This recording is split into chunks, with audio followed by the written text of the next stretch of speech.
Race number 5 at Ascot. It's another listed event. It's the Natasha Stakes over the 2,200 metres. Some classy fillies in this one, Mark. Yes, this will be the main form line heading into the WA Oaks. Adam, the key form race coming into this one, though, is of course the Ascot 1000 Guineas, where Just Like Fire ran third.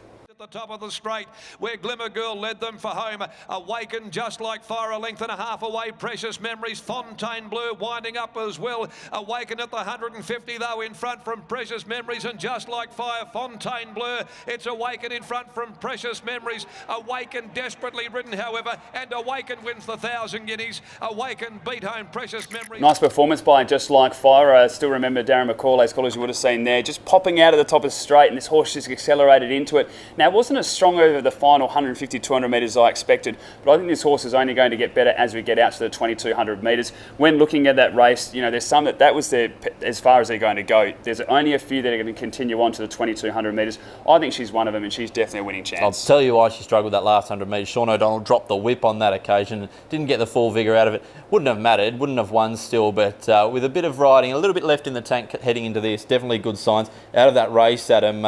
Most of these fillies come out of, but very tempting. We'll start with, gee, that was an excellent run because it was just allowed to get her feet, find her feet and finish off strongly. 2,200 metres will suit. This is the final salute of this week for mine. I think Very Tempting is possibly the best bet of the weekend outside of Siani.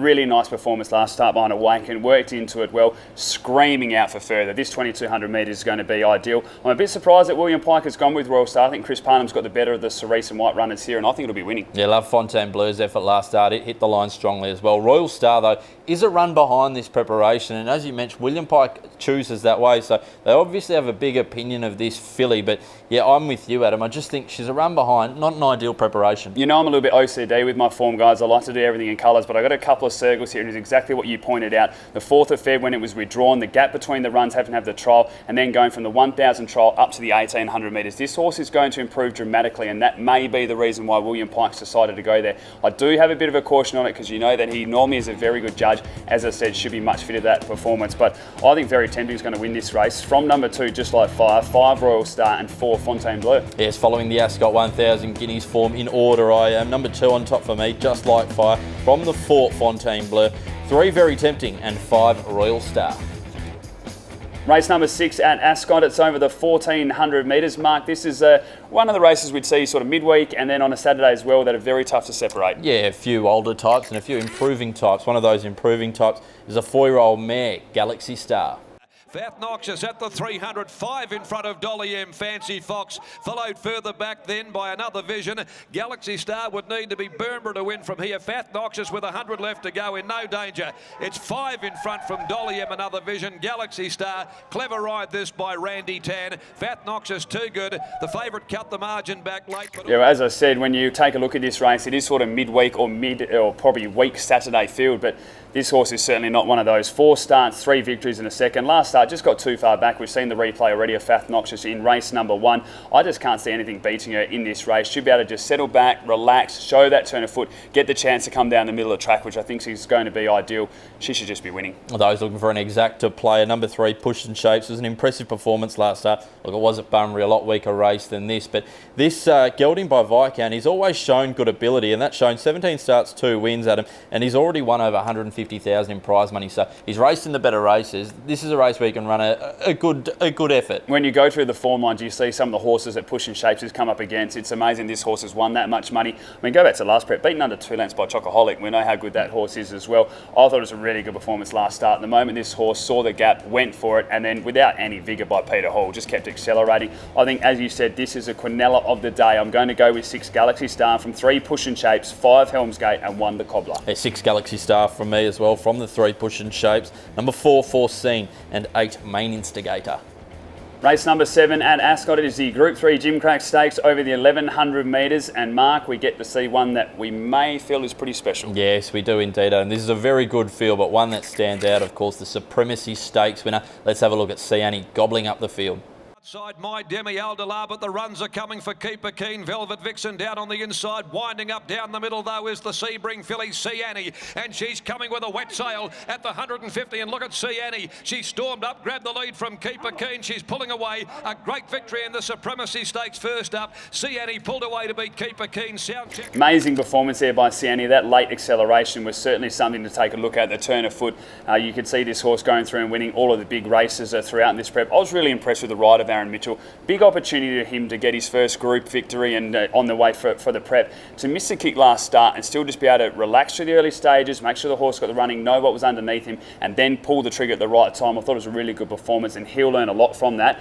Drawn out wide, so again is going to be a bit further back, but with that turn of foot, good luck beating it. She's won 3 wide with cover before, of course, her first start beating Golden Trigger. She was 3 wide with cover. She can do the same thing again here. Look, I'm half hoping that they miss the start again, go back to last and just come over the top of them. I think 1100 metres will suit. 1200 metres of the Karikata all over it. She is the favourite for a reason. Number 1, Lucy May, first run back since winning the 2-year-old Magic Millions trophy. Impressive effort on that occasion. The thing I like about this filly is that she goes forward, makes her own luck, and she's very, very tough. Now, she meets a few here. I'm interested about the let-up between runs, but she meets a few here that she may find a bit sharp for her. Yeah, look, I'm intrigued with this galloper as well, because the words that you said you always have to respect, tough, makes your own luck. I think that's probably the perfect summary of her, and races forward, as you said, which is an added bonus. There's a few in here that I think just have more class and more probably, flair and natural ability, but you just love to have a horse like this that continues to knuckle down. From barrier 8, they can go forward, probably sit outside the leader or just behind them, and from there, you know she's going to be honest all the way to the line. Another Simon Miller trained galloper like See Annie is number 3, Very Angry Gal. She returns after a nice trial. Wasn't pushed out too hard, but 61.5 suggests that she's there and on the mark and ready to run a nice race. Barrier 7, she'll be a lot closer than the stablemate, so she can slot in, get a lovely run. She'll be finishing off well. Yeah, but as you said, the trial was really nice. It's had the one start, was a winner by a length on that occasion. Barrier 7 should get a really nice run here. Clearly the second best in the Miller stable, but there might not be that much between them, so they could even have a cheeky Quinella in this race. Adam, you're on top selection. I'm going to go with See Annie on top. I think it's one of the better bets of the day. From 1, Lucy May, 3, Very Angry Girl, and 9, Kiss Bang Love. 2, See Annie on top for me as well. From the 3, Very Angry Gal, 1, Lucy May, and number 11, Resistance. Final race of the day at Ascot. It's the 66 plus over the 2200 metres. And Mark, if we can see a finish like we did last week with this nice photo finish, be very happy to a really good day of racing. Yes, this is a field job in the quaddie leg, the last leg of the quaddie. Adam, our replay horse though, number 5, Top of the Wazza, winning his 3rd race.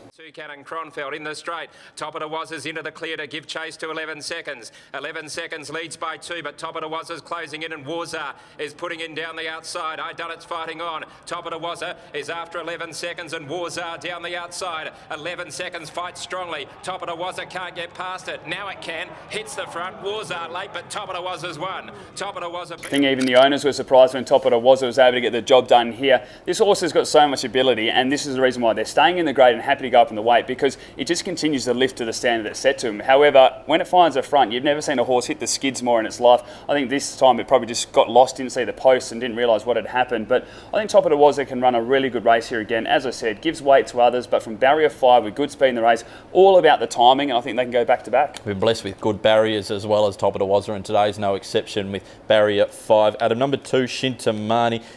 Second up, we've had a couple of runs in this preparation, and again, those form lines behind Material Man stand out. Shintamani is the best horse in this race. There's no doubt about that when you go through some of the listed races, the Group 2 Van Heaps as well. You then take the 2 kilo claim. This horse is carrying the same as it did in a Group 2 for a 66 plus event. Bit of a concern going from the 16 to the 2200 metres, but watching that run behind Material Man, love the way this horse worked to the line. I think you get a really nice each way price about it. I'm happy to play just because of respect you have to have for it. On top for you, Adam? Yeah, Shintamani for me. From number 6, Royal Supreme, 5, Top of the Wazzer, and 11, Couleur Bazaar. I'm going number 12, Culverin on top here. 3rd up out to 2200 metres, looks to suit. From the 3, Ultimate Success.